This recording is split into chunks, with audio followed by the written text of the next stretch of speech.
way out. I mean,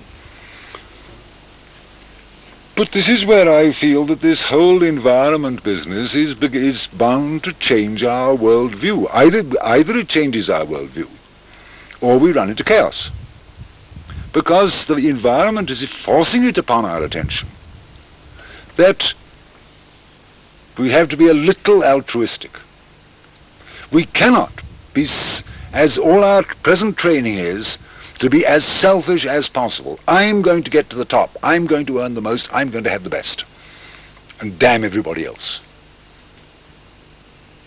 I see if many of us go on doing this, the ground crumbles beneath us. And where is our attainment? Where is our achievement? We have to turn around and say that if I neglect or harm what supports another man, I harm what supports me. I've got to be concerned with the welfare of other beings if I am going to survive.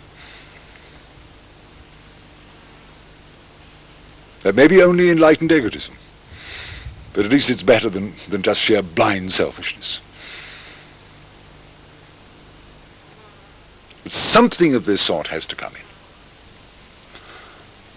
Otherwise we all go down the drain.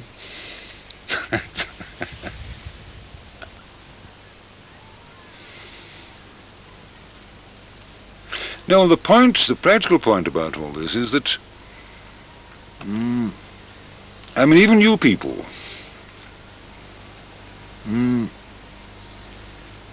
from one point of view, you're doing a professional job. You're concerned with what is the reaction going to be? Will you be able to, will this film work out? Will you be able to send it around? Will Doordarshan take it on? Will you get a name out of it? Etc. But at the same time, there's something in you which is also saying, but no, there's something quite important going on at the same time. That it's not just a question of making a pretty film that is going to sell. That somehow the subject we're tackling there's something more to it. It does matter whether men suffer or are happy, or if they suffer, do they learn through their suffering? And that although it's a thing which people very often only sort of keep in the background somewhere and don't pay much attention to, yet it is there.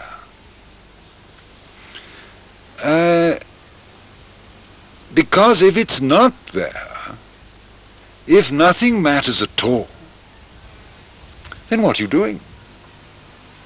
You're playing, you're kidding. It doesn't really matter whether anybody suffers or not. To you it matters whether you're successful or whether you're a failure. But how does it matter to anybody else? If we have a population problem in India, you can say that, well, then the easy way is just that let everybody die, as long as I don't, of course. It's only if there is some definite inner content to your life, something which does go on, something which in some sense transcends death, that you begin to feel that yes, we are concerned with something deeper, something more profound, something of lasting value that lends significance to all our other activities.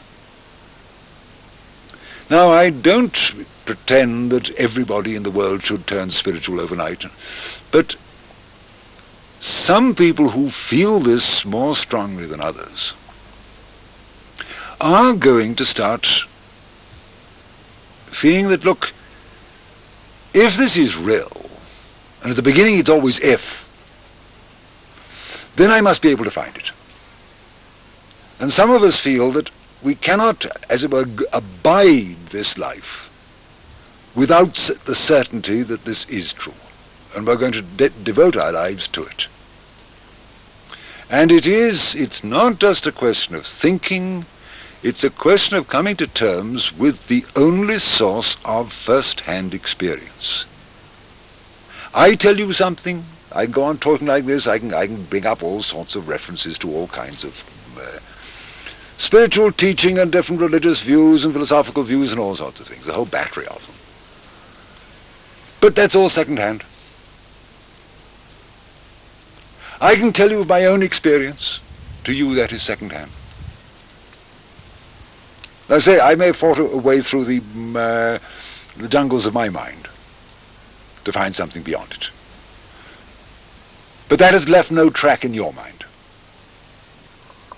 There may be something in you which responds, as well says that this sounds right.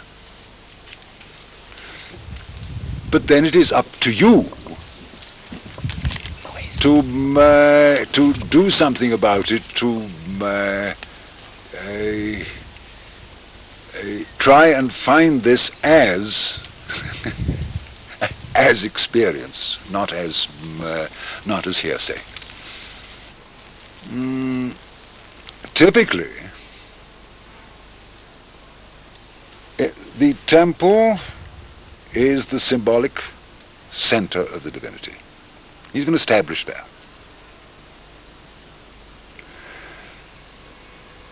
I dedicate my life to him as a representation of that inner being.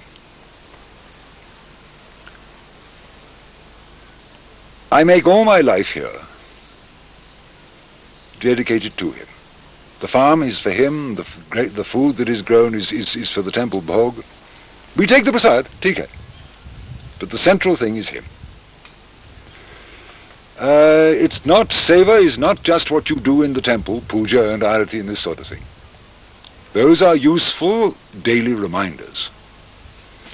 But the aim is that one is making all one's activities an offering to him.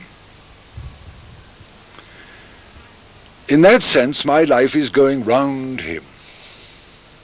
My life becomes centered. I go on doing that. That center comes to life in me.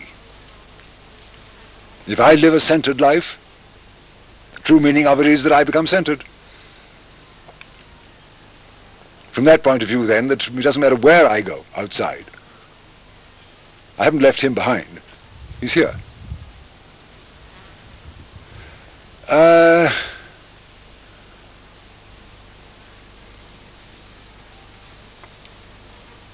And this is not just a sort of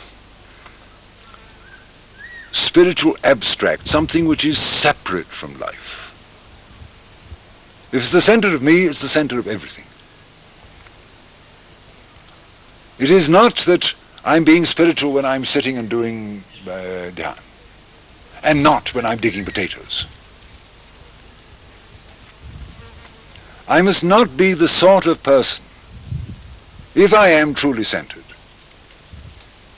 I am not going to say, manual labor is beneath my dignity. I can't say that. There's nothing I can't do. Because the whole of this is the manifest form of divinity. How can I reject any part of it?